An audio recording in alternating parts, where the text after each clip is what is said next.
Dangerous Assignment. Transcribed starring Brian Donlevy as Steve Mitchell.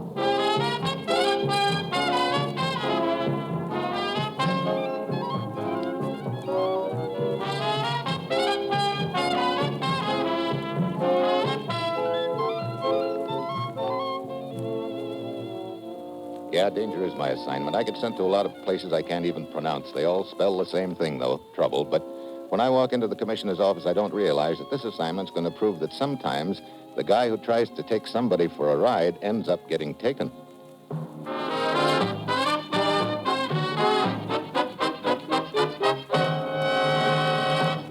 Morning, Commissioner. You sent for me? The Blue Lion has sent us another guest, Steve. The Blue Lion? A pub in London. Acting on a tip, we arrested a man on his arrival in the States last night. His passport and other identification were forged. He's the fifth illegal entry we've picked up in a month. So how does the Blue Lion fit into the picture? That's where these people picked up their phony passports. They don't know or won't tell us any more than that. I guess that calls for a visit to the Blue Lion, huh? The Scotland Yard's given the place a clean bill of health, Steve.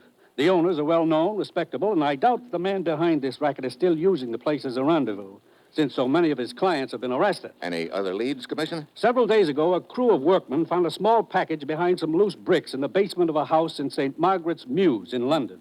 The package, wrapped in newspaper, contained a half-dozen forged passports. Identified as our friend's work? Right. I see. So if I can find out who put that package there, I might find out our master penman? Exactly.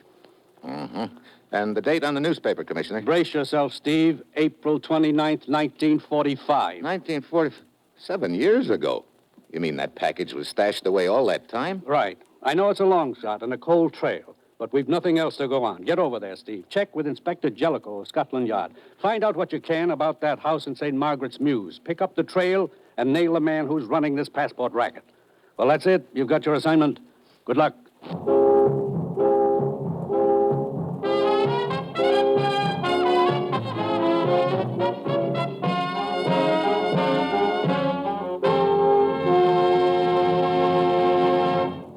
The National Broadcasting Company is presenting Dangerous Assignment, starring Brian Donlevy in the role of Steve Mitchell, colorful two-fisted government agent. At all those places of the world where danger and intrigue walk hand in hand, there you will find Steve Mitchell on another dangerous assignment. This Friday evening on most of these stations, you'll hear a program by the NBC News and Special Events Department titled End of an Era. The program will review the history of the past 20 years. Narrated by Burgess Meredith, this hour-long panorama of the Roosevelt-Truman period from 1933 to 1953 will bring the happy moments of the 30s and 40s mingled with the sad, the joys and sorrows, the victories and the defeats. The title for this survey of the past 2 decades is taken from a remark by President Truman made the morning after General Eisenhower was elected president that this is the end of an era. So hear this special broadcast Friday on the NBC Radio Network.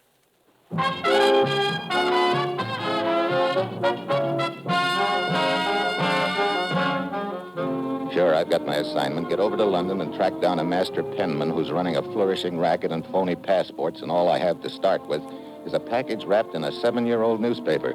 The package that was found hidden away in the basement of an old house. It's late Thursday afternoon when my plane lands. I head for Scotland Yard and the office of Inspector Jellicoe. Here's a brief history of the house, Mr. Mitchell. A list of occupants and owners, past and present. Look, Inspector, about this newspaper, the wrapping on the package that was found in the basement. Oh, yes, I have it right here, Mr. Mitchell. Is there any possibility that the package might have been hidden away in the house during, say, the past year? Oh, hardly. You see, Mr. Mitchell, the house in St. Margaret's Mews was severely damaged during the war years. A good deal of repair work was done in the basement in the latter part of 1945. New walls, reinforcements, so on. I see. And the package was found behind the new construction work. That's right.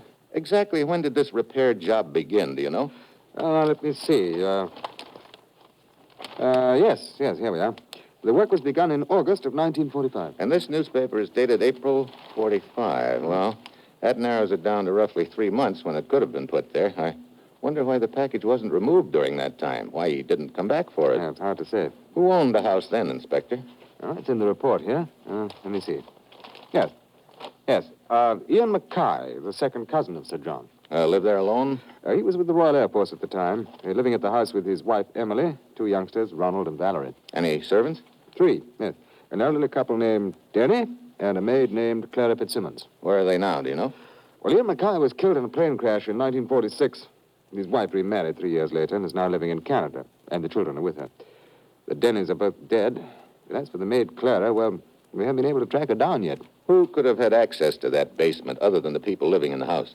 Anyone in the whole of London, Mr. Mitchell. What? Yes, you see, it was used for a time as an air raid shelter. Oh, great. Well, let's get back to the item you were wondering about, Inspector. Why was the package stashed away there in the first place? Any ideas? Well, let's examine this possibility. The person carrying the package believes he's being followed. The police, and he doesn't want to get caught with the evidence on him. So he slips into the air raid shelter. It's deserted. He finds a place to hide the package, slips out again. This piece of newspaper seems to back up that line of thinking, Inspector. You've noticed that, haven't you? Sure. Here we have a single sheet torn from the rest of the newspaper. And what is it? Part of the want ad section. Up at the top of the page is the tail end of the column Rooms to Let. Indicating that our friend, aware that he was being followed, was seeking a change of address. You'll notice the last 6 listings in that column have London addresses. And there are some pencil marks beside them. Be too much to expect to find him still living in one of those rooming houses after 7 years, but it might give us a lead. Right on. I'll take a crack at it, Inspector. You have any plans? Well, I thought I'd drop around to the Blue Lion Inn, check with a man I have there, and then go on trying to track down that maid of the Mackays, Clara Fitzsimmons. Good idea. I'll see you later, Inspector.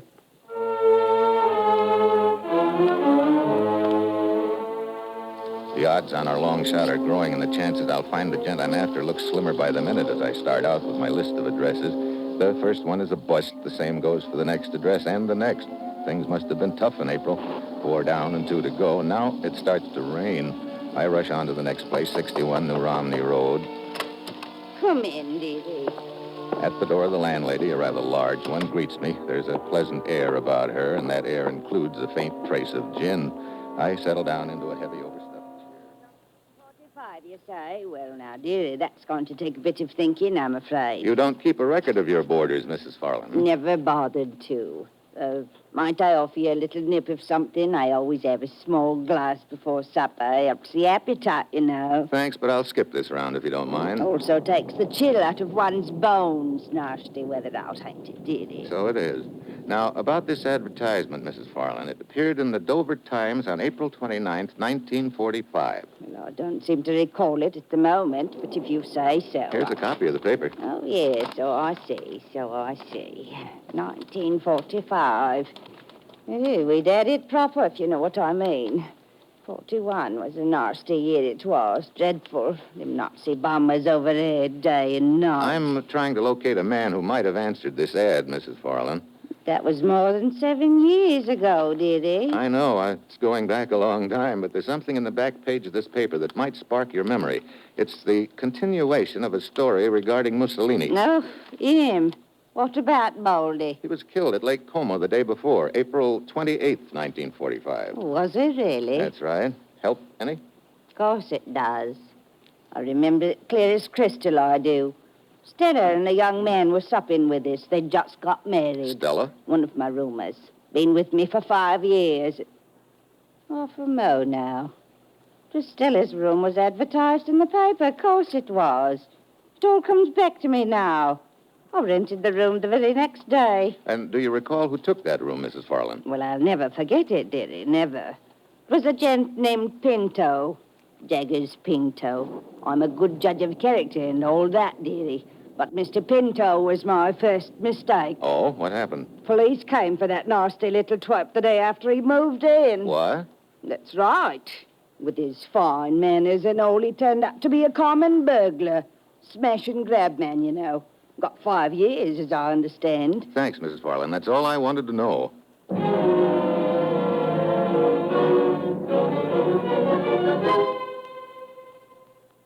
What was that name again, Mr. Mitchell? Jaggers Pinto, Inspector. He was picked up at 61 New Romney Road on May 1st, 1945. Smash and grab artist.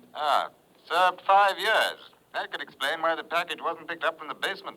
His present address is 924 Bexhill Place. Hey, how'd you know that? I've been checking up on your Mr. Pinto through quite another lead. You see, I found Clara Fitzsimmons. The maid who worked for the people who had the house on St. Margaret's Mews in 1945? Right.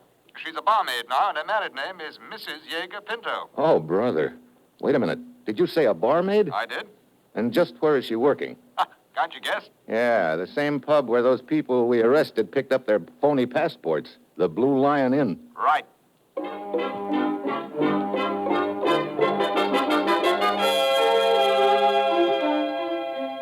10 minutes later, Inspector Jellicoe picks me up in his car, and we roll out to 924 Bexhill Place, the present address of our long-lost friend, Jaggers Pinto. It stops raining as we pull up in front. We go inside, and the landlord gives us the room number we want. Then, just as we start up the stairs... Hey, Mitchell, come on. Upstairs, sounded like. Yes.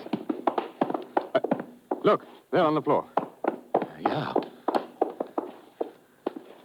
I hope it isn't. I'm afraid it is, Mr. Mitchell. Yes, he matches this picture I have of him. It's Jaggers Pinto. He's dead.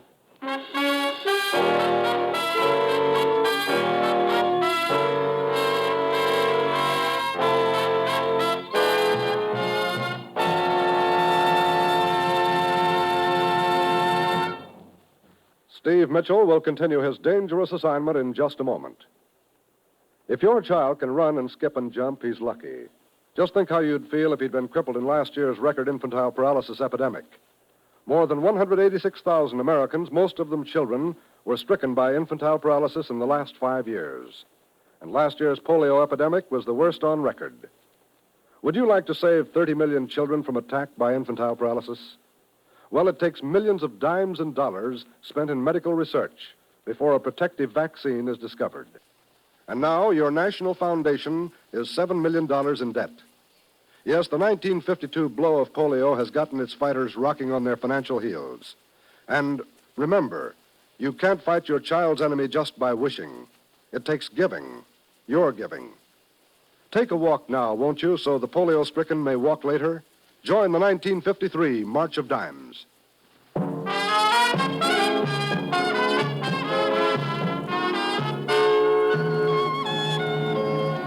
Now back to Dangerous Assignment, and Brian Donlevy as Steve Mitchell.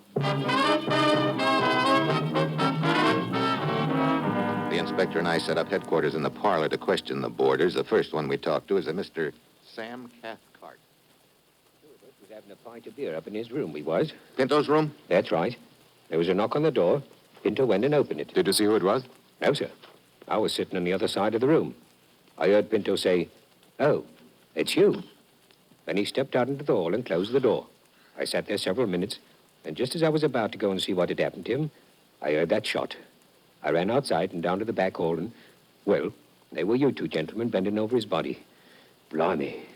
The person who knocked on the door, Mr. Cathcart, did he say anything at all to Pinto? Not a word as I could hear, sir. Then you don't know whether it was a man or a woman. That I don't, sir. Very well, Mr. Cathcart, that'll be all. Please send in the next person. Right, sir. Poor Pinto. Blimey. Blimey. Quite. Well, he tells a straightforward story. Be interesting to know if it also happens to be a true one. Yeah, the way it figures, Pinto was the leg man in the passport racket, and the forger probably killed him to shut his mouth. Come in. See me, Inspector? Yes. Yes, your name, please. Walter Michaels. I'm an insurance solicitor. I was calling on a client of mine whose rooms are on the 3rd floor, a Mr. Jones. But he didn't answer the door. Johns? Well, let's see. The landlord informed me that Mr. Johns had left the house for the railroad station a half an hour or so before the killing on a business trip. You've no right to prevent me, you know. It's outrageous. Sounds like a bit of a What do you row out in mean? the hall. Yeah, I'll take a live look. here. I'll live. What seems to be the trouble? This policeman will simply not allow me to go upstairs to my room. It's ridiculous. Your name? Johns, but I don't see what business this is of Will yours. you step in here a moment, please, Mr. Johns? All right. All right. You needn't tug at my sleeve. It's enough out of shape, with the damp as it is. I'll come. Sorry, this is Mr. Johns, Inspector. How do you do? What sort of foolishness is this, Inspector? Just routine questioning, Mr. Johns. If you'll just put your overcoat on that chair. Look here. I'm in a frightful hurry. Can't I make you understand that? I was almost to the railroad station when I realized I'd forgotten some important papers, so I hurried back. Now your man tells me I can't even go up to my room to get them. Since when? You see, there's been a murder, Mr. Johns. Since when had... Murder? Good Lord. Mr. Johns, you haven't said hello to your insurance solicitor here. My what? Mr. Michaels here. I've never seen the man before in my life. What's that? Well, how now, Mr. Michaels? Gentlemen, if I could speak to you in private, that'll be all for now, Mr. Johns, but your trip will have to wait. But it's a business trip. Now, see here, you've no right That to... will be all, Mr. Johns. I shall speak to your superior. Fine, I'll be glad to make an appointment for you. He... Ah!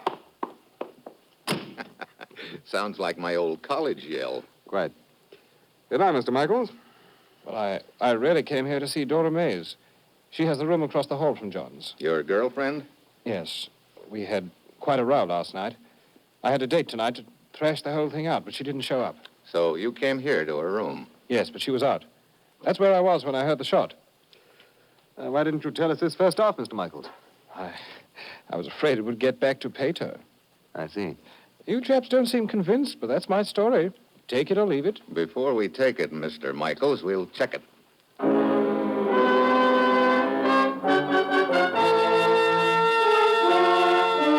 But Michael's girlfriend, Doris Mays, still isn't back, so for the time being, there's no way of checking up on his story.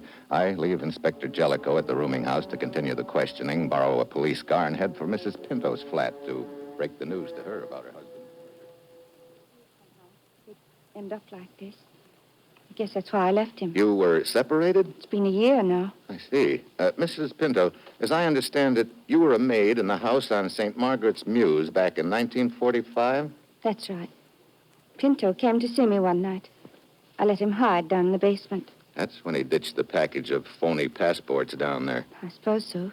The next morning, he was gone. Then later, I learned he'd been arrested. I see. As soon as he was out, he looked me up. I'd just started as barmaid at the Blue Lion then. He promised to turn over a new leaf, so we got married. But it didn't last very long, huh? I found out he was still mixed up in something shady, so I left him. A year ago, as I said. Did you see anything of him after that? Oh, yes. He'd drop in every now and then at the Blue Lion. I thought he was coming to see me. Actually, he was probably using it as a contact point to hand out the passports. You happen to know any of his friends? No. Can't say I wanted to. He ever mentioned the man or woman that he worked for? Well, there was a gent he always turned to when he needed a bob or two.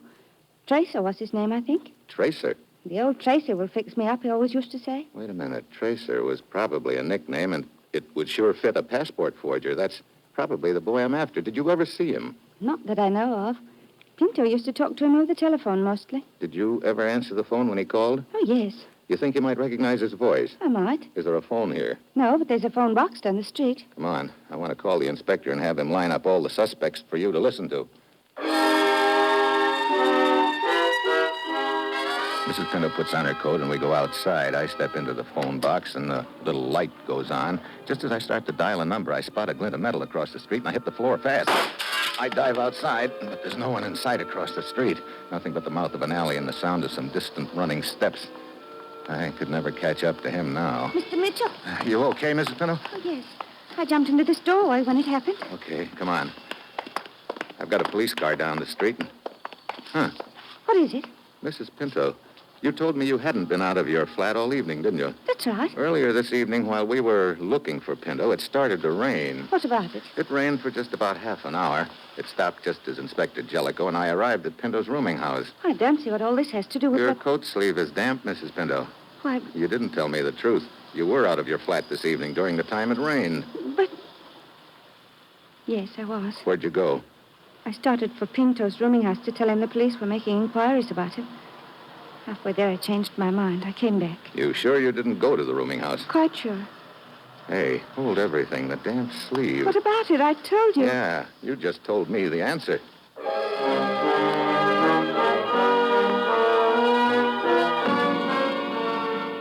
I take Mrs. Pinto back to her flat and tell her to lock herself in. Then I go outside and slide behind the wheel of the borrowed police car, just in time to feel a gun barrel nudge me in the back of the neck. Well, that would be Mr. Johns, I presume. Right, Mitchell. Keep looking straight ahead. Okay, so you're the big cheese of the passport racket. Start the car. Straight down the street. I'll tell you where to turn. You've been waiting for me here ever since you took that shot at me in front of Mrs. Pinto's, huh, John? Yes, I doubled around the block. Return here. Gilbert Place. Where are we heading? The quiet room where you're going to phone Mrs. Pinto and have her join us. Oh, get rid of us both, huh? Right. She may have seen me occasionally in the Blue Lion, and she's heard my voice over the phone. I can't afford to have her around. Left here.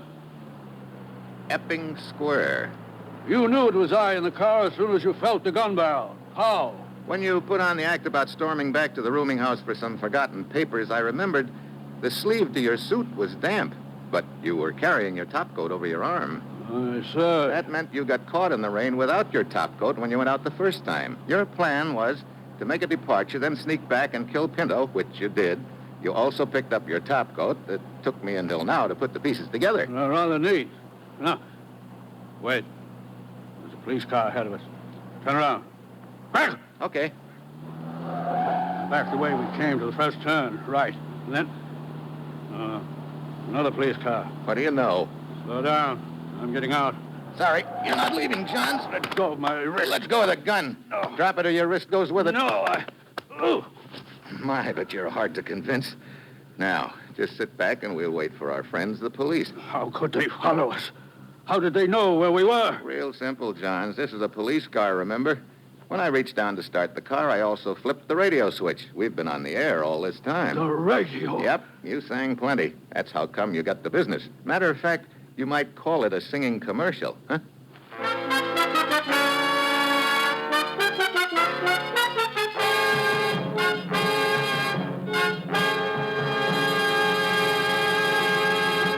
Our star, Brian Donlevy, will return in just a moment.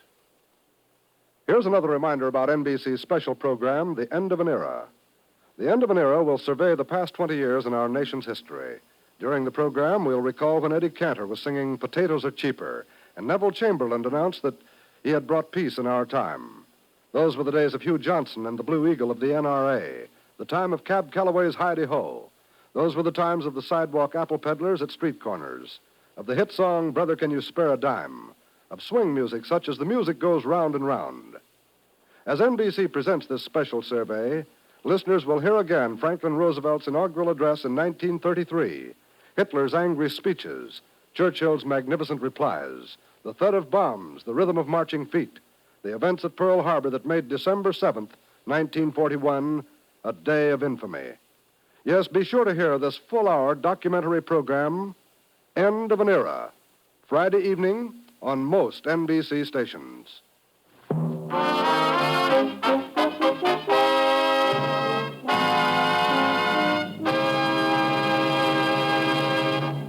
Next week, Burma. The road to Mandalay almost turns into a one-way street. And that will be Steve Mitchell's dangerous assignment next week.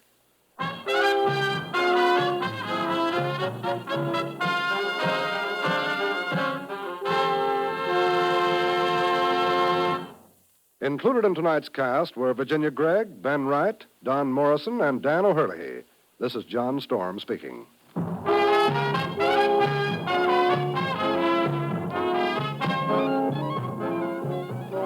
Dangerous Assignment, starring Brian Donlevy as Steve Mitchell with Herb Butterfield as the commissioner, is written by Bob Reif and Adrian Jondeau and is directed by Bill Karn.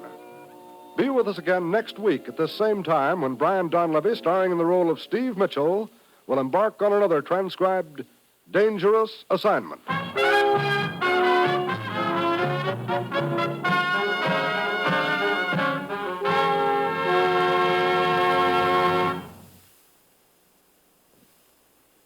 Always tune where you hear the familiar NBC chimes. They're your invitation to fine radio entertainment. This is NBC, the national broadcasting company.